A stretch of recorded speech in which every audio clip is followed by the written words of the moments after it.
민수기 35장 16절부터 34절까지 말씀입니다. 민수기 35장 16절부터 34절까지 말씀, 우리 함께 한 목소리로 읽도록 하겠습니다. 시작. 만일 철 연장으로 사람을 쳐 죽이면 그는 살인자니 그 살인자를 반드시 죽일 것이요, 만일 사람을 죽일 만한 돌을 손에 들고 사람을 쳐 죽이면 이는 살인한 자니 그 살인자는 반드시 죽일 것이요, 만일 사람을 죽일 만한 나무 연장을 손에 들고 사람을 쳐 죽이면 그는 살인한 자니 그 살인자는 반드시 죽일 것이니라. 피를 보복하는 자는 그 살인한 자를 자신이 죽일 것이니 그를 만나면 죽일 것이요, 만일 미워하는 까닭에 밀쳐 죽이거나 기회를 엿보아 무엇을 던져 죽이거나 악의를 가지고 손으로 쳐 죽이면 그 친자는 반드시 죽일 것이니 이는 살인하였음이라. 피를 보복하는 자는 살인자를 만나면 죽일 것이니라. 악의가 없이 우연히 사람을 밀치거나 기회를 엿봄이 없이 무엇을 던지거나 보지 못하고 사람을 죽일 만한 돌을 던져서 죽였을 때에 이는 악의도 없고 해하려 한 것도 아닌즉 회중이 친자와 피를 보복하는 자 간에 이 규례대로 판결하여 피를 보복하는 자의 손에서 살인자를 건져내어 그가 피하였던 도피성으로 돌려보낼 것이요, 그는 거룩한 기름 부음을 받은 대제사장이 죽기까지 거기 거주할 것이니라. 그러나 살인자가 어느 때든지 그 피하였던 도피성 지경 밖에 나가면 피를 보복하는 자가 도피성 지경 밖에서 그 살인자를 만나 죽일지라도 피 흘린 죄가 없나니 이는 살인자가 대제사장이 죽기까지 그 도피성에 머물러야 할 것임이니라. 대제사장이 죽은 후에는 그 살인자가 자기 소유의 땅으로 돌아갈 수 있느니라. 이는 너희의 대대로 거주하는 곳에서 판결하는 규례라. 사람을 죽인 모든 자 곧 살인한 자는 증인들의 말을 따라서 죽일 것이나 한 증인의 증거만 따라서 죽이지 말 것이요, 고의로 살인죄를 범한 살인자는 생명의 속전을 받지 말고 반드시 죽일 것이며, 또 도피성에 피한 자는 대제사장이 죽기 전에는 속전을 받고 그의 땅으로 돌아가 거주하게 하지 말 것이니라. 너희는 너희가 거주하는 땅을 더럽히지 말라. 피는 땅을 더럽히나니 피 흘림을 받은 땅은 그 피를 흘리게 한 자의 피가 아니면 속함을 받을 수 없느니라. 너희는 너희가 거주하는 땅 곧 내가 거주하는 땅을 더럽히지 말라. 나 여호와는 이스라엘 자손 중에 있음이니라. 아멘. 오늘은 이스라엘 자손 중에 있음이니라 하는 제목으로 함께 말씀을 나누도록 하겠습니다. 수요일 날 이렇게 저녁에 모이는 거 힘드시죠? 네, 막 엄청 기대가 되시죠? 아유, 수요일 날 또 가야지. 오늘 또 수요일이네. 네, 시간 빠르네. 또 이렇게 하시죠? 네. 이게 원래 사는 게 힘들어요. 원래 힘든 겁니다. 그럼 왜 원래 사는 건 힘든 건가? 그렇잖아요, 여러분. 돈 많다고 안 힘든 거 아니거든요. 네, 건강하다고 안 힘든 거 아니에요. 돈 많은 사람은 자기가 돈 많은 걸 모르고 건강한 사람은 자기가 건강한 걸 몰라요. 그래서 돈 많고 건강한 걸로는 감사하지 않죠. 그러니까 뭐 그거 있다고 해서 힘들지 않은 건 아닌 거예요. 그거 말고도 또 다른 힘든 게 있는 거니까요. 하나님이 이스라엘 백성들한테 가나안 땅에 들어가면 도피성을 만들으라고 했거든요. 어떻게 가나안 땅에 들어가는지, 가나안 땅에 들어가는 과정에서 어떤 전쟁을, 너희들이 어떤 방법으로 그 전투를 해야 되는지 하나님 그거 관심 없어요. 왜? 들어갈 거거든요. 네. 여러분 잘 생각해 보세요. 하나님은 우리가 예수님을 믿는 것, 그러니까 우리가 예수님을 믿어. 그래서 나 이제 교회 나가볼까? 또 교회 나갔는데 나 이제 예수님이 믿어져. 우리는 여기까지를 엄청 중요하게 생각하거든요. 막 전도 폭발, 전도 축제, 전도 운동 막 그래가지고 막 작정 기도 막 이래가지고 여기까지 오는 걸 아주 중요하게 생각해요. 우리가 할 수 있는 일은 사실 하나도 없음에도 불구하고 쇼하는 거죠, 사실은. 그렇잖아요. 여러분, 전도를 사람의 힘으로 할 수 있습니까? 내 남편, 내 아내, 내 자식도 전도 못 하는데 다른 사람 길에서 물티슈 하나씩 나눠준다고 그 교회 데리고 나올 수 있어요? 쇼하는 거예요. 사실은 말이 안 되는 거란 말이죠. 그냥 하나님의 은혜를 구하며 우리가 그래도 뭐라도 해야 되겠기에 길에서 그렇게 하는 거지, 사실 그 행동이 누군가를 교회로 데리고 올 수 있다고 생각하느냐 말이죠. 그건 다 하나님이 하시는 거예요. 사실은 예수를 믿게 되기까지, 가나안 땅에 들어가는 것까지는 다 하나님이 하시는 거예요. 10가지 재앙, 홍해바다 건너는 거, 만나와 메추라기 먹는 거, 그러니까 가나안 땅에 들어가기까지의 모든 과정은 그냥 하나님이 다 하시는 거예요. 여러분들이 예수를 그렇게 믿게 된 것처럼. 그러니까 하나님의 관심은 지금 어디 있냐면 가나안 땅에 들어간 다음에, 예수를 믿게 된 다음에. 왜냐하면 예수를 믿는다는 것과 예수를 믿는 사람으로 사는 건 또 좀 다르거든요. 예수를 믿는다는 것과 예수를 믿는 사람으로 사는 것이 왜 다르냐면, 예수를 믿는 사람으로 사는 게 사실은 예수를 믿어서 얻어지는 행복을 누릴 수 있는 길이거든요. 무슨 얘기인지 아시겠습니까? 그냥 난 예수를 믿어 이거랑 정말 하나님이 주시는 그 말씀 안에서 예수님을 믿는 사람으로 사는 거랑, 우리가 뭐 하나님에게 복 받으려고 그렇게 하는 게 아니라요, 그 삶의 방법이 우리를 행복으로 인도한다고요. 그래서 하나님은 우리에게 가나안 땅에 들어가는 것까지에 대해서는 별말하지 않으시고요, 가나안 땅에 들어가면, 우리가 지금 왜 이렇게 매일매일의 삶이 만만치가 않아요? 지금 예수를 믿는 사람으로서 살아가는 그 일을 훈련받는 사람도 있고 또 확인받는 사람도 있고 여러 가지 그런 상황 속에 있기 때문에 그게 어려워요. 근데 여러분, 이게 쉬운 일이 아니에요. 예수를 믿는 거하고 예수를 믿는 삶을 사는 거하고의 이 거리가 평생이에요. 사실 평생의 전쟁이에요. 그러니까 우리가 너무 쉬운 말로 너는 예수를 몇 년을 믿는데 그것밖에 못하냐 라는 얘기를 예전에 저도 설교 시간에 비스무리하게 많이 했거든요. 근데 성경을 알면 알수록 넌 예수를 믿는데 왜 그것밖에 못하냐 이 말을요, 죽을 때까지 들어요. 사실은 그게 왜냐하면 우리에게 있는 이 육신 때문에 그래요. 육신은 아무리 믿음이 좋아도 배가 고프고, 아무리 믿음이 좋아도 추우면 짜증이 나고, 그렇죠? 열심히 달리면 숨이 가쁘고, 이게 육신의 한계잖아요. 그래서 우리는 입술로 예수를 믿는다고 고백하는데 이 예수를 믿는 그 삶을 살아가는 걸 우리 삶 가운데 실제로 구현해내는 건 정말 힘들고 어렵고 오래 걸리는 일이에요. 환도뼈가 분질러지는 아픔을 경험해야 되는 일이고요. 딸이 어디 끌려가가지고 막 그냥 욕보이는 일을 막 감당해야 되는 일이고, 그럼에도 막 그냥 쫓겨다녀. 이게 다 지금 이 아브라함, 이삭, 야곱이 당했던 일들이잖아요. 부인을 막 속여야 되는 일을 또 경험해야 되는 거고요. 그런 일들을 계속 해야 그 안에서 하나님이 하나님 말씀대로 사는 게 진짜 복이구나. 행복은 그 안에 있구나. 내가 그걸 모르고 살았네. 그걸 인정하는 자리에 오기가 그렇게 힘들다고요. 그래서 이 말씀을 듣고 오늘 집에 가도요, 또 하나님 말씀대로 우리는 안 살아요. 왜? 그걸 못 이긴단 말이죠. 그냥 그거 하며 사는 거예요. 하나님이 이스라엘 백성들에게 너희들 도피성, 가나안 땅에 들어가면 도피성 만들어라 이렇게 말씀하시죠. 지난 시간에 도피성에 대해서 잠깐 좀 말씀을 나눴는데, 도피성을 통해서 우리가 알 수 있는 게 두 가지라고 그랬죠. 첫 번째는 가나안 땅이 완전한 곳이 아니다 하는 거죠.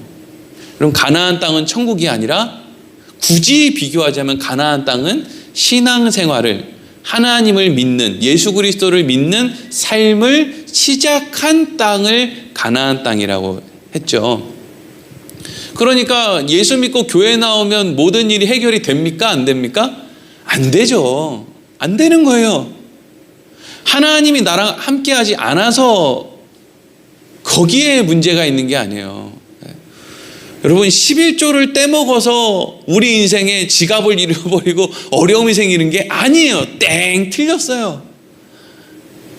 우리 인생에 어려움이 찾아오는 이유는 그것이 우리에게 유익이기 때문에 그래요. 우리가 11조를 하든 안 하든 그건 하나님과 우리와의 관계에 요만큼도 관련이 없어요. 그걸 가지고 관련이 있는 것처럼 말하는 사람들의 신앙관이 그냥 가난한 거예요. 너무 가난하죠. 그런 생각을 하는 건 너무 가난한 거예요. 우리가 아는 하나님은 우리를 그 죄악된 삶 가운데 건져낸 성경이 증거하는 그 하나님은 돈 때문에 아니면 우리의 어떤 죄 때문에 과거의 어떤 죄 때문에 오늘 우리에게 어려움을 주시고 오늘 반짝 또 뭘 잘하면 내일은 또 밝은 빛을 주시고 이렇게 조그만한 일에 그냥 금방 좋았다가 금방 안 좋았다 꼭 우리 속같이 하나님이 그런 분이라면 우리가 믿겠습니까? 그렇지 않잖아요. 그죠? 가나안 땅도 완전한 곳은 아니다. 완전한 곳은 어디밖에 없다? 천국밖에 없다. 그래서 우리는 늘 나이를 먹어가면 먹어갈수록 기분이 사실은 좋아져야 된다. 오늘 누가 그랬어요. 여성분들 나이 50대 초반까지 40대 중반부터 50대 초반까지 건드리지 말라고. 뭐가 막 많이 무슨 그거 무슨 갱년기에 뭐에 막 그냥 건드리지 말라고. 근데 여러분 사실 갱년기니 뭐니 뭐 이런 것들이 다 결국에는 뭐 하는 거예요? 사실 늙어가는 거죠. 사실 늙어간다는 건 별로 유익한 일은 아니에요. 그렇죠? 거울을 보면 이 아줌마 누구야? 이 할머니 누구야? 이 아저씨 누구야? 이 할아버지 누구야? 그렇죠? 말도 자꾸 새고 밥 먹다 보면 뭐가 이렇게 늘 여기 묻어 있고 막 자꾸 흐르고 막 이런단 말이죠. 나도 모르게. 그게 육신의 관점으로 봤을 땐 참 속상한 일이고 안타까운 일이고 기억이 가물가물한 게 너무 속상한 일이죠. 죽는 그날까지 막 그냥 기력이 또렷또렷했으면 좋겠고 그게 우리 소망 아닙니까? 근데 그런 일은 없죠. 왜? 하나님이 그 순간을 통해서 알려주시거든요. 너 좋은 곳 갈 거다. 좋은 곳 얼마 안 남았다. 웃어라. 조금만. 그러니까 지금 이게 우리가 나이를 먹는다는 게 이게 2등병으로 태어나가지고 점점 1병, 상병이 돼서 이제 나중에 병장이 돼서 말년병장이 이제 제대하는 게 천국 가는 거잖아요. 그렇죠? 나이를 먹으면 먹을수록 뭐가 조금 이렇게 내 마음에 안 들면 안 들수록 아무리 살을 빼려고 밥을 굶어도 왜 살이 찌는지 이런 놀라운 역사가 나이를 먹으면 먹을수록 자꾸 난 물만 먹는데 자꾸 살이 찐단 말이죠. 그러면 그럴수록 내가 물만 먹어도 살이 찌는 걸 보니까 내 신진대사가 원활하지 않은 걸 보니까 우리 아버지 집이 코앞이구나. 이제 신난다. 조금만 더 가면 된다. 모퉁이만 돌아서면 아버지 집이다. 그런 생각으로 사는 거잖아요. 그래야 이 세상 미련 없는 거잖아요. 도피성을 통해서 지난 시간에 얘기했던 두 번째는 뭐냐면 하나님께서 미리 준비하신다는 거잖아요. 준비한다. 여러분 예수님이 십자가에서 죽으시기 전에 제자들에게 마지막으로 뭐 얘기했죠? 내가 준비해 놓을 거야. 내가 천국에 미리 가서 니네들 올 길을 아주 그냥 꽃길로 싹 준비해 놓을 거야. 걱정을 하지 마라. 이게 이제 막 배신할 준비를 하고 있는 제자들을 향한 예수님의 말씀이었어요. 그렇죠? 예수님이 제자들이 예수님 배신할 거 몰랐을까요? 알았어요. 근데 예수님은 뭐 했다고요? 준비했다고요. 천국에 올 준비를 해주셨다고요. 제자들을 위해서. 하나님이 도피성을 예비하신 거는요, 힘 있는 사람들을 위한 것이 아니라 좀 시간을 멀리 띄워놓고 보면은요, 누구를 위해 준비하는 거예요? 힘 없는 사람들을 위한 거라 그랬죠. 힘 있는 사람들은 도피성에 안 숨어도 돼요. 힘 있는 사람들은요, 고의로 사람을 죽여도 사람들에게 저촉을 받지 않았어요. 누가 대표적인 사람이라고 그랬죠? 다윗이라고 그랬죠. 만약에 다윗이 그런 일을 하지 않고 다윗의 신하가 그런 일을 했다고 한번 생각해 보세요. 그럼 다윗이 어떻게 했을까요? 죽였을 거예요. 참 사람은 그래요. 내가 당하면 은혜를 구하고 다른 사람이 당하면 정의를 구해요. 이게 우리의 인간의 모습이에요. 그렇죠? 내가 좋아하는 사람이 무슨 일을 당하면 은혜를 베풀어 달라고. 그래도 우리나라를 이끌었던 대통령 아니냐고. 근데 내가 별로 이렇게 마음에 안 드는 사람이 이렇게 되면 정의를 실행하라고 또 막 그런단 말이죠. 네. 그리고 이제 오늘은 이제 아주 구체적으로 도피성에 어떤 사람은 갈 수 있고 어떤 사람은 갈 수 없는지, 그리고 도피성에서는 언제 나올 수 있는지, 이런 것들이 아주 사실은 길게 기록되어 있죠. 먼저 도피성에 갈 수 없는, 그저 죽을 수밖에 없는 사람들, 16절부터 21절까지 우리 읽으면서 한번 보겠습니다. 먼저 16절 시작. 만일 철 연장으로 사람을 쳐 죽이면 그는 살인한 자니 그 살인자를 반드시 죽일 것이요. 아멘. 철 연장이라는 게 결국엔 뭘까요? 칼이나 뭐 도끼나 하여튼 철로 만든 어떤 거, 그렇죠? 그게 무슨 농사를 위한 것일 수도 있고, 하여튼 그거를 사람을 향해서 그냥 우연히 곡괭이질 하다가 죽이는 게 아니라 저 사람을 죽이려고 하는 의도를 가지고 휘둘러서 저 사람이 죽었다. 그러면 그 사람은 용서받을 수 있다고요? 없다고요? 없다. 고의로 사람을 죽이면 용서받을 수가 없다. 여기서부터 이제 계속 그 얘기죠. 또 17절 시작. 만일 사람을 죽일 만한 돌을 손에 들고 사람을 쳐 죽이면 이는 살인한 자니 그 살인자는 반드시 죽일 것이요. 18절. 만일 사람을 죽일 만한 나무 연장을 손에 들고 사람을 쳐 죽이면 그는 살인한 자니 그 살인자는 반드시 죽을 것이니라. 19절부터 피를 보복하는 자는 그 살인한 자를 자신이 죽일 것이니 그를 만나면 죽일 것이요. 이거 복수도 하지 말으라는 얘기죠. 그렇죠? 20절 시작. 만일 미워하는 까닭에 밀쳐 죽이거나 기회를 엿보아 무엇을 던져 죽이거나 악의를 가지고 손으로 쳐 죽이면 그 친자는 반드시 죽일 것이니 이는 살인하였음이라.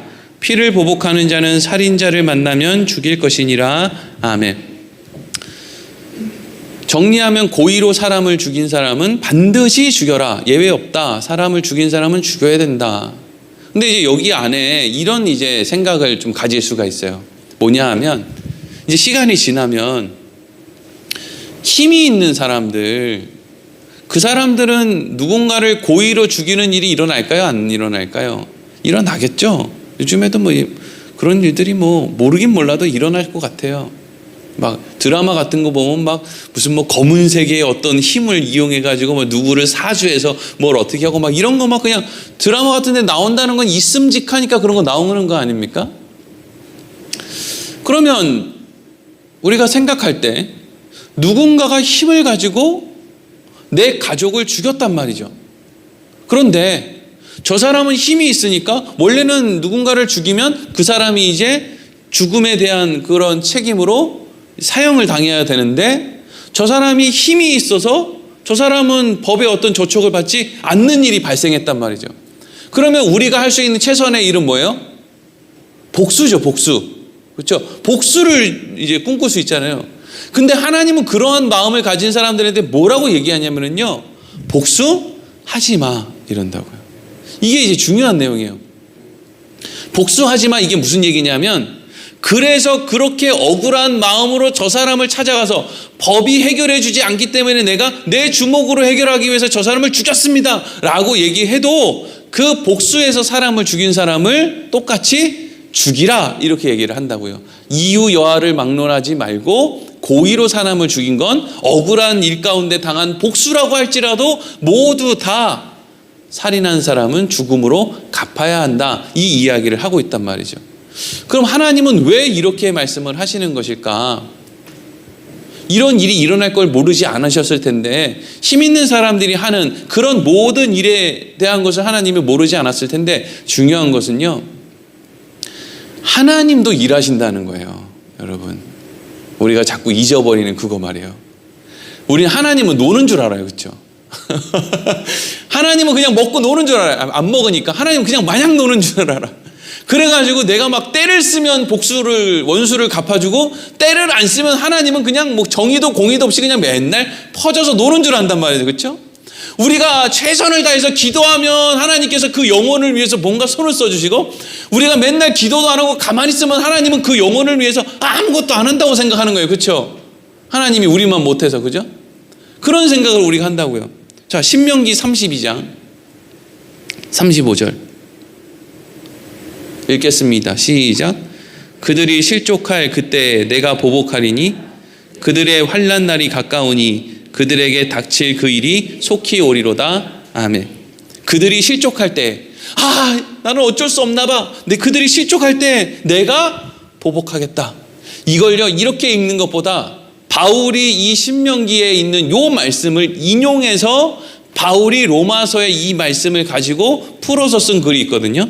로마서 12장 19절 읽어보겠습니다. 시작. 내 사랑하는 자들아, 너희가 친히 원수를 갚지 말고 하나님의 진노하심에 맡기라. 기록되었으되 원수 갚는 것이 내게 있으니 내가 갚으리라고 주께서 말씀하시느니라. 아멘.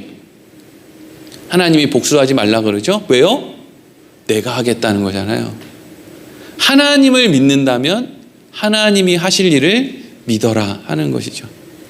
이게 참 어렵지만 이것이 하나님께서 우리의 평생을 두고 우리를 이 자리로 끌고 가고자 하는 거예요. 이게 당장 오늘 이때라, 뭐 오늘 확 믿으세요, 각오를 하고 결단을 하세요, 이런 얘기를 하려는 게 아니라, 이게 이 믿음 말이에요. 이 믿음이 하나님이 우리의 평생을 들어서 이 믿음을 가진 자리로 우리를 끌고 가고 싶으신 거예요. 그래서 말 못할 우리 인생의 우여곡절들이 그렇게 있는 거예요. 그 자리로 가기 위한 결론을 얻기 위해서요. 그 결론이 뭐라고요? 너희가 친히 원수를 갚지 말고 하나님의 진노하심에 맡겨라. 하나님을 믿어라. 하나님 그냥 노는 분 아니다. 니네가 때 쓰면 하나님이 일하고 때 안 쓰면 하나님은 노는 분 아니다. 이거죠. 복수는 또 복수를 낳고요. 나는 복수를 하기 위해서 내가 당한 일이 있으니까 내가 저 사람한테 한 일이 저 사람 입장에서는, 저 사람 가족들에게는 또 복수의 거리가 되는 거잖아요. 그리고 복수를 다짐하며 사는 사람만큼 불행한 인생이 없어요. 우리 그런 얘기 많이 하잖아요. 그 무슨 옛날에 코미디 프로 같은 데 보면, 내 부모를 죽인 원수 너를 만나기 위해 10년간 칼을 갈아왔다. 이래가지고 칼집에서 뺐는데 막 이렇게 오이만한 칼이 이렇게 뿅 나. 너무 갈았나? 이래가지고, 그렇죠? 그러면 그거 칼을 10년 그렇게 가는 동안 그 사람은 10년이라고 하는 인생이 너무 아깝잖아요. 칼 그냥 대장간 가면 갈아주는데 그걸 뭘 혼자서 그렇게 인생 낭비를 하고 있냐. 미워하는 것만큼 허송세월이 없어요. 목사가 미우면 그냥 교회를 옮기는 거예요. 계속 미워하지 말고. 그게 제일 빠르고 쉬운 방법이에요. 교회가 얼마나 많아요. 계속 옮겨. 내 마음에 드는 교회 목사가 나올 때까지 계속 옮기는 거야. 그러다 보면 내 마음에 쏙 드는 예수님 만날 때가 오겠죠. 언젠간. 근데 그게 계속 누군가를 미워하면서 거기서 계속 싸우고 감정 싸움하고 시기하고 질투하고 계속 그거 하는 것보다 그냥 매주 다른 교회 다니는 게 훨씬 더 나아요. 마음으로 사람을 죽이지는 않지 않습니까? 누군가 교회 안에 너무 난 저 사람 뒤통수만 보면 아주 그냥 이가 갈려. 그러면 다른 교회 다니면 되지. 왜 돌아다니는 그 교회에서 그 사람 뒤통수를 보면서 왜 사람을 계속 죽이고 있냐고요. 마음으로. 다른 교회 가도 지옥 안 가요. 다른 교회 가도 하나님이 저주 안 내려요. 너무 이상하죠. 하나님을 믿지는 않으면서 하나님을 두려워하긴 한다고요. 참 이게 이상한 인간 안에 있는 본능이에요. 믿으려면 믿든가 두려워하려면 두려워하든가. 이거는 믿지는 않으면서 두려워하지도 않고 이건 근데 이제 누가 나오냐면요, 고의로 사람을 죽이지 않은 사람이 나와요. 22절에서 25절 읽겠습니다. 시작. 악의가 없이 우연히 사람을 밀치거나 기회를 엿봄이 없이 무엇을 던지거나 보지 못하고 사람을 죽일 만한 돌을 던져서 죽였을 때에 이는 악의도 없고 해하려 한 것도 아닌즉 회중이 친자와 피를 보복하는 자 간에 이 규례대로 판결하여 피를 보복하는 자의 손에서 살인자를 건져내어 그가 피하였던 도피성으로 돌려보낼 것이요 그는 거룩한 기름 부음을 받은 대제사장이 죽기까지 거기 거주할 것이니라. 아멘. 근데 이 가나안 땅이 완전한 것이 아니기 때문에 어떤 사람이 그냥 그런 것도 있잖아요. 막 자기는 그냥 이번 농사 때 쓰려고 농약을 나만 알아보면 되는 거잖아요. 그렇죠? 그래서 내가 바카스병에다가 농약을 넣어놨단 말이에요. 내 거니까, 우리 집에 있으니까. 근데 옆집 아저씨가 와가지고 어이구 여기 바카스가 있네 이러면서 그걸 콜콜콜 먹었단 말이죠. 누가 먹으래요? 누가 내 바카스 먹으라고 했냐고요. 근데 그 사람이 그냥 그리고 딱 냄새 맡아보고 먹어보면 바카스는 그 달짝지근한 맛이 싹 나야지 왜 씁쓸한데도 그걸 끝까지 먹냐고. 하여튼 공짜라 그러면 하여튼 그래서 사람이 죽었단 말이죠. 근데 그렇게라도 내가 부주의해서 아니면 내가 뭔가를 불의해서 도끼질을 하면 나무를 치다가 도끼날이 날아가서 사람을 죽인다든지 아니면 그냥 그냥 물에다가 이렇게 물제비 같은 거 이거 하겠다고 돌을 이렇게 던졌는데 저기 건너편에 있는 어떤 아줌마 그냥 빨래하는데 그냥 이마에 맞아가지고 죽었다든지. 예? 죽는 건 참 희한하게 죽잖아요. 그죠? 참 죽는 거는 참 너무 쉽게도 죽어요. 참 어떤 사람은 찌기게 안 죽는데 어떤 사람은 또 너무 쉽게 죽잖아요. 그냥 픽 쓰러져서 죽고. 그렇게 해서 고의적이지 않은 어떤 일 때문에 어떤 사람이 죽게 되면 그렇다고 해서 고의적이지 않으니까 너에 대해서는 죄를 묻지 않겠다. 그렇게 하진 않으신다는 거잖아요. 그렇죠? 얼른 도망가라 그러죠. 도피성에 가는 도중에 예를 들어서 네가 부지간에 죽인 사람이 가족이 와서 널 죽이면 너 안 된다. 우리는 그거에 대해서 죄를 물을 수 없다. 그러니까 안 걸리게 얼른 일단 도피성으로 가라. 부지 중에 사람을 죽여도 죄 없다고 하지는 않는다. 다만 방법이 있다. 뭐냐? 도피성에 피해야 된다. 도피성으로 가라. 그래서 그 도피성은 이스라엘 전체 지역에 요단강을 중심으로 동쪽의 세계, 서쪽의 세계에 있었는데 그 가는 길에 대한 이정표가 늘 있었고 도로는 18m 정도의 넓은 길이었고 그리고 사람들이 아무리 산골짜기 두메 산골에 살아도 그 도피성까지 아무리 멀어도 하루 안에는 반드시 도착할 수 있는 장소에 도피성을 세워놓았다. 그렇게 이제 말씀이 기록하고 있거든요. 그런데 그렇게 도피성으로 어떤 사람이 부지간에 사람을 죽여서 들어가게 됐단 말이죠. 그럼 이 사람은 언제 나온다는 거예요? 대제사장이 죽으면. 그러니까 이 도피성에 숨어 사는 사람한테 있어서 제일 무서운 얘기가 뭐냐 하면 대제사장 장수한다. 대제사장이 홍삼 먹는다. 막 이런 거 이제 막 맨날 아침마다 운동하고 그죠? 오메가3 먹고 이런 거 이제 되게 좌절하는 거죠. 이제 너무 오래 사니까. 우리 대제사장이 좀 이렇게 시름시름 앓는다 이러면 너무. 근데 이제 대부분의 대제사장들은 대제사장 정도 될 정도면 나이가 그래도 많으니까 대제사장이 50년을 살았더라 이 정도 이런 거는 없겠죠. 그렇죠? 막 그렇게 막 엄청나게 오래 살지는 않겠지만 그 차이가 있는데 하여튼 그 의미가 대제사장이 죽어야 도피성에서의 삶이 끝나게 된다 하는 거고요. 그런데 이제 도피성으로 어떤 사람이 부지간에 사람을 죽여서 도피성으로 이제 들어갔어요. 거기서 이제 살아요. 근데 이 사람이 무슨 소리를 듣냐 하면 하나밖에 없는 너희 부모님이 지금 돌아가시게 생겼다. 이런 얘기가 드는 거예요. 그러면 도피성에 숨어있던 사람이 부모님이 돌아가시겠다 그러니까 타임 저 휴가 좀 주세요. 그래가지고 도피성에서 부모님 장례 2박 3일 3박 4일 이렇게 하고 돌아올 수 있을까요? 없을까요? 안 된다는 거죠. 그게 이제 26절에서 29절이에요. 읽겠습니다. 시작. 그러나 살인자가 어느 때든지 그 피하였던 도피성 지경 밖에 나가면 피를 보복하는 자가 도피성 지경 밖에서 그 살인자를 만나 죽일지라도 피 흘린 죄가 없나니 이는 살인자가 대제사장이 죽기까지 그 도피성에 머물러야 할 것임이라. 대제사장이 죽은 후에는 그 살인자가 자기 소유의 땅으로 돌아갈 수 있느니라. 이는 너희의 대대로 거주하는 곳에서 판결하는 규례라. 아멘. 아무리 답답해도 어떤 큰 일이 있어도 너는 집으로 돌아갈 수가 없다. 도피성 밖을 벗어날 수가 없다. 도피성에 머물러 있어야 된다. 언제까지요? 대제사장이 죽을 때까지. 만약에 도피성을 벗어났다가 너에게 복수하기를 생각하는 사람들, 너에게 핏값을 묻는 사람들이 너를 죽이면 그거에 대해서는 너를 죽인 사람에 대해서 내가 그거에 대해서는 복수했다고 해서 죗값을 묻지 않겠다. 이 말은 바꿔 얘기하면 도피성 밖에 나가지 마라 이거거든요. 그리고 30절부터 34절 읽겠습니다. 시작.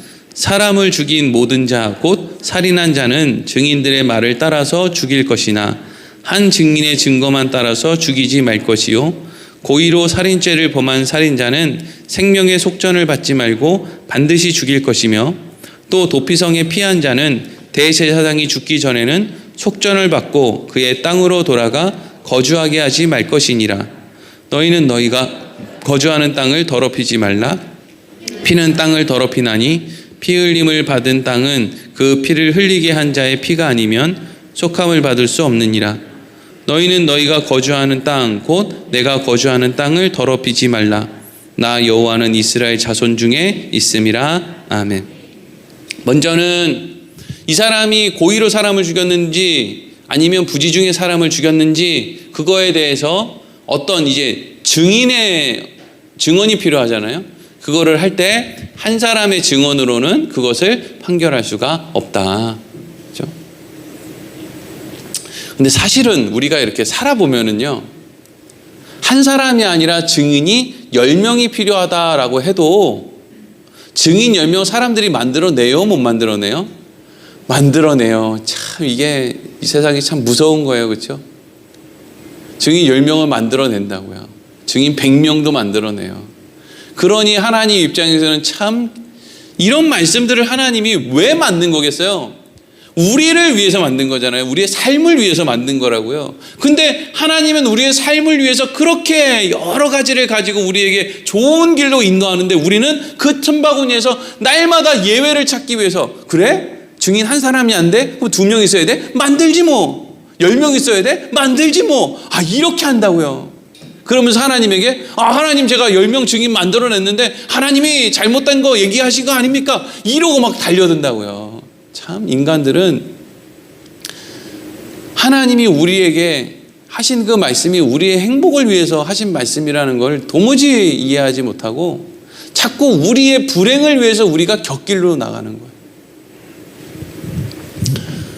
이스라엘 백성들은 예를 들어서 누군가의 물건을 훔치면 이거에 대해서 처벌을 받지 않기 위해서 속전이라고 하는 대신 돈을 받는, 예를 들어서 저 사람의 노예를 죽였다. 그러면 그거에 대한 대가로 속전을 받아서, 그러니까 이 시대랑은 조금 다른데 이 당시의 시대는 노예는 사람으로 또 안 치고 이러니까 종은요, 그렇죠? 그래서 뭐 그런 걸 할 때 이제 속전을 받기도 하고 이렇게 했는데 오늘 방금 읽었던 말씀에서는 속전 못 받는다. 사람 죽인 거에 대해서는 속전을 줬다고 해서 그걸 가지고 해결받을 수가 없다. 부지중에 사람을 죽인 사람도 도피성으로 들어가서 속전을 주었다고 해서 도피성에서 나올 수가 없는 거다. 이런 이야기를 하는 거죠. 돈으로 때울 수 없다. 물질로 그런 거 때울 수 없는 거다. 다 감당해야 된다. 이 얘기인 거죠. 그러면서 정말 중요한 한 가지 말씀을 하세요. 그게 34절 말씀이죠. 34절에 이런 말씀이 있어요. 나 여호와는 이스라엘 자손 중에 있음이니라. 이것이 예수님으로 넘어오면 뭐죠? 임마누엘, 내가 너희와 항상 함께 있다 이거죠. 도피성으로 가라. 내가 너희와 늘 함께 있다. 너희 중에 함께 있다. 그러니까 도피성으로 가야 될 사람은 막지 마라. 고의로 사람을 죽인 사람이 있으면 그 사람 처단해라. 너희들은 눈에 안 보이니까 가짜 증인 만들어내고 별의별 짓을 다 하지. 근데 사실은 내가 너희들 가운데 있다. 내가 다 보고 있다. 그러니까 너희들 내가 안 보이니까 없다고 생각하지 말고 내가 너희의 행복을 위해서 명령한 모든 일들을 너희가 다 감당해서 지켜라. 이 이야기를 하고 있는 거예요. 이게 사실 오늘 본문의 말씀의 해석이거든요. 근데 이제 여기서 이렇게 딱 끝내고 이제 오늘은 설교를 끝났어. 8시 10분인데 오늘은 빨리 집에 가서 김치 부침개 부쳐 먹고 막걸리 한 잔 마시고 자야지. 이렇게 가기에는 뭔가 수요일 어렵게 그렇죠? 이왕 왔는데. 그래서 여기에서 이제 한 가지 더 생각을 해보는 거예요. 이건 사실 이런 생각은 사실 뭐 주석에도 없고 뭐 특별히 이걸 가지고 뭐 설교하신 분들을 들어본 적도 없는데, 그리고 이제 지금까지 한 설교는 여러분들이 뭐 별로 이렇게 토달 게 별로 없을 텐데 지금부터 제가 드리는 말씀 좀 이상한데 이렇게 생각할 수 있는데, 그렇게 생각하시는 분은 그냥 저건 배 목사 생각이니까 나는 그냥 한 귀로 듣고 한 귀로 흘려야지, 이렇게 지금까지 했던 모든 얘기를 다 한 귀로 듣고 한 귀로 흘리라는 게 아니라 지금부터 8시 10분부터 8시 20분까지 하는 요 얘기만 여러분 한 귀로 듣고 한 귀로 흘리셔도 돼요. 물론 한 귀로 듣고 안 흘리셔도 되고요. 자, 뭐냐 하면 지금 이게 가나안 땅에 들어가서 도피성을 만들어라. 그리고 도피성에는 고의로 사람을 죽인 사람은 못 들어가고 부지간에 사람을 죽인 사람만 들어갈 수 있다. 대제사장이 죽어야 거기 있는 사람이 나올 수 있다. 이게 사실은 지켜지지도 않는 거고요. 앞으로 결국에는 지켜지지 않을 것이고, 그리고 이게 이렇게 길게 아까도 보세요. 철 연장으로 사람을 죽인 자는 죽여라. 그러면 그냥 그거 다 빼고 철, 돌, 나무 막 이렇게 지금 성경책 두껍게 만들려고. 그렇죠? 그냥 어떤 무기를 가지고 이렇게 하면 되잖아요. 아니면 어떤 도구로 사람을 고의로 죽이냐 이러면 이만큼 지금 말씀이 이렇게 줄어드는데 이거를 막 길게 그냥 우리 재우려고. 안 그래도 졸린데 지루한 말씀 계속해서 졸게 하려고. 왜 이렇게 이 도피성에 대한 이야기를 길게 하느냐, 도대체 이게 왜 중요한데, 이게 이렇게 생각해 볼 수 있어요. 뭐냐 하면 하나님은 왜 고의로 사람을 죽인 것과 부지간에 사람을 죽인 것에 대해서 이렇게 분명하게 구분하고 있을까? 근데 또 그렇다고 해서 부지간에 사람을 죽인 것에 대해서 또 죄가 없다고 하는 것도 아니에요. 어떻게 보면 감옥과 같은 도피성에서 오래 살아야 돼요.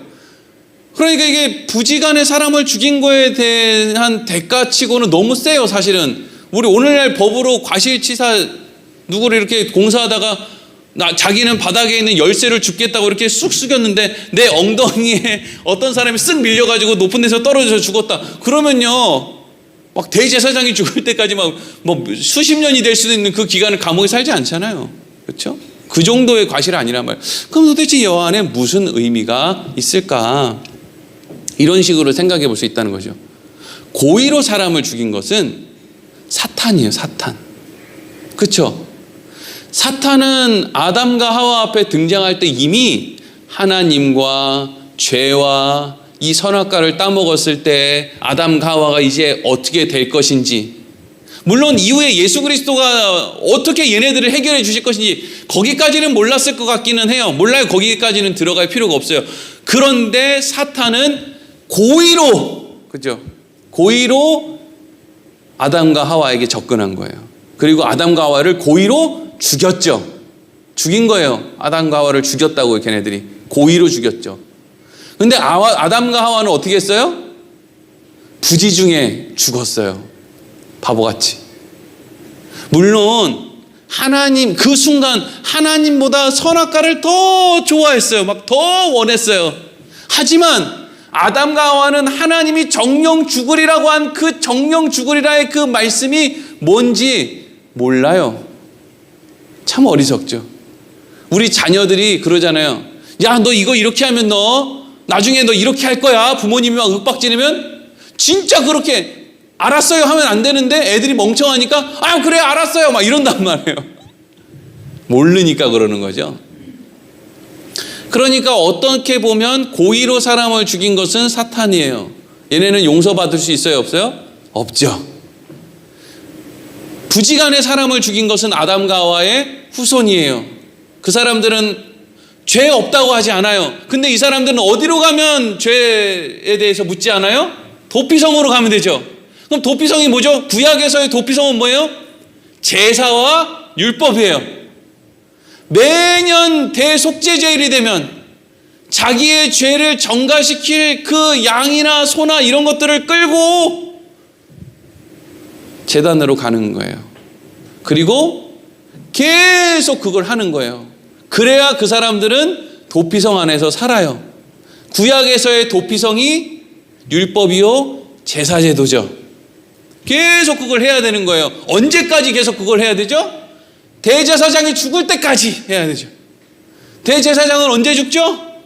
예수님이 대제사장으로 이 땅에 오셔서 죽으실 때, 그때까지 율법과 제사를 통해서 그들에게 있어서의 생명이 유지됐단 말이죠. 그런데 예수님이 죽고 난 이후에는 그들이 자유의 신분이 됐어요. 자유의 신분이 됐다는 거, 이걸 잘 이해해야 돼요, 여러분. 자유의 신분이 됐다는 건 이제 내가 막 살아도 된다는 걸 의미하는 게 아니고요. 막 살아도 되겠다. 너네들처럼 그렇게 하면 하나님이 다 정해놓고 하나님이 믿음 주고 다 하면 그럼 니네들 막 살아도 되겠네 라고 얘기하는 사람은 하나님의 은혜가 뭔지 모르는 사람이에요. 그 안에 성령이 없는 사람이죠. 그 안에 성령이 있는 사람이에요.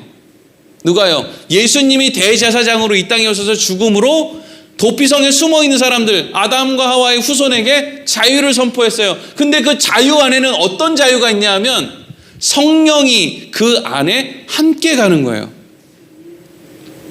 성령이 그 안에 함께 간다는 걸 뭘 의미하냐면요, 요한복음 16장 7절 8절 읽겠습니다. 시작. 그러나 내가 너희에게 실상을 말하노니 내가 떠나가는 것이 너희에게 유익이라. 내가 떠나가지 아니하면 보혜사가 너희에게로 오시지 아니할 것이요 가면 내가 그를 너희에게 보내리니 그가 와서 죄에 대하여 의에 대하여 심판에 대하여 세상을 책망하시리라. 아멘. 여러분, 맨날 방학이면 좋을 것 같죠? 안 좋다고요. 그게 안 좋다는 걸 아는 사람은 그게 안 좋아요. 맨날 방학인 게 안 좋다고요. 그걸 경험해서 알게 된 사람들은 안 좋아요.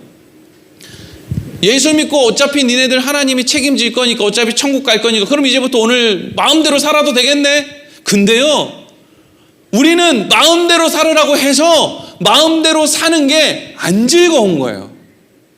왜냐하면 마음대로 사는 게 뭔지 성령님이 우리에게 와서 죄에 대해서 의에 대해서 심판에 대해서 성령님 우리 안에 알려주는 거예요. 그러니까 그걸 알게 되니까 안 즐거운 거예요. 제가 우리 장로님 손 붙잡고 다니면서 이번 5일장에는 장로님 우리가 뭘 훔칠까요? 이러면 장로님이 저랑 둘이 다니면서 이거 5일장에는 아주 쏠쏠하네요. 막 이게 즐겁겠어요? 재미없다고요. 그날 뭘 훔쳐가지고 막 수십억 수백억을 얻어도 그게 안 즐거운 거예요. 왜? 성령님이 그걸 가르쳐 주시거든요. 우리는 막 살면 재밌을 거라고 생각해요. 그건 성령님이 주시는 그 지혜가 없는 거예요.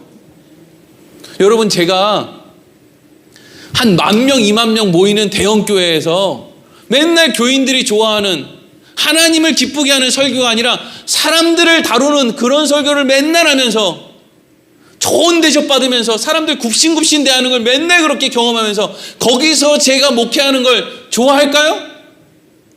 오라고 해도 안 가겠죠. 왜요? 지혜가 생겼거든요. 이제 누가 주는 지혜요? 성령님이요. 성령님이 주는 지혜가 있어서 우리는 방종이라는 것이 별로 그렇게 즐겁지 않다는 걸 알게 된 사람들이에요. 그러니까 대제사장이 이 땅에 오셔서 도피성으로부터 자유를 얻었어요. 야, 도피성으로부터 자유를 얻었으니까 니네들 이제 방종하면서 살겠네. 아니, 대제사장이 죽으신 이후에 도피성으로부터 풀려난 사람들에게 보혜사 성령이 가셨어. 그래서 그 보혜사 성령이 그 사람들의 마음에 뭘 하면 편한지, 뭘 하면 불편한지, 만약에 보혜사 성령님이 그걸 가르쳐 주지 않았다면요, 베드로가 로마에 가서 죽는 일, 바울이 끝내 로마에 가서 죽는 일, 예수님의 제자들이 그렇게 순교하는 일, 그런 일 따위는 이 땅에 일어나지 않았을 거예요. 내가 거기 가서 오늘 순교하는 것이 오늘 순교하지 않고 또 다른 어떤 시점까지 이 땅에서 사는 것보다 나에게는 더 기쁨이라는 생각이 있으니까 거기 가는 거잖아요. 항상 우리는 1,000원짜리를 질까 5,000원짜리를 질까를 고민하다가 결국에는 5,000원짜리가 가치가 있으니까 5,000원짜리를 진단 말이죠. 모든 사람들이 그걸 줘요. 근데 그걸 질 때 그 선택의 기준에 누가 가르쳐 준다고요? 성령님이 그걸 가르쳐 준다고요. 우리가 그게 편하다고요. 물론 모든 순간 모든 때에 그걸 가르쳐 주지 않아요. 왜냐하면 실패도 훈련이에요. 여러분 실패 많이 해야 돼요. 유혹에도 넘어가 보고요. 한 번도 유혹에 넘어가 보지 않은 사람이 하는 설교를 듣는 것만큼 어려운 일은 없어요. 그 안에 무슨 은혜가 있습니까? 넘어져 본 사람, 울어본 사람, 낙심해 본 사람, 나 같은 사람이 뭐 할 수 있나? 이런 생각을 많이 해본 사람일수록 설교를 들을 때 그 설교를 듣는 사람들이 고개가 끄덕여지죠. 왜? 모든 신자들은 그러고 살거든요, 사실은. 모든 신자들은 그러고 살잖아요. 세상에서 또 타협하고 넘어지고 유혹에 흔들리고, 유혹에 흔들리기만 하면 다행이게요. 이미 넘어갔고 그래서 어떻게 하면 이거를 다시 어떻게 좀 원점으로 돌려볼까. 근데 너무 멀리 왔고 심지어는 그런 거 아닙니까? 여러분 사실 도피성의 말씀을 통해서 우리가 엿볼 수 있는 거예요. 아, 이러한 말씀을 통해서 우리가 이러한 내용을 또 알 수 있는 거구나. 근데 이렇게 생각을 하는 그 안에도 중요한 게 뭐예요? 나 여호와는 이스라엘 자손 중에 있음이니라. 이게 중요하죠. 하나님이 우리 중에 있다고요. 이 시간에 여기에, 그리고 온라인으로 각자의 집에서 이 말씀을 듣는 여러분들 그 안에 하나님이 어디나 있다고요. 교회에 모이지 않는다고 문제가 아니고요. 세상에만 있다고 문제가 아닌 거예요. 하나님이 함께하면 문제될 것이 없고요. 하나님이 함께하지 않으면 문제되지 않을 것이 없는 것이죠. 기도하겠습니다.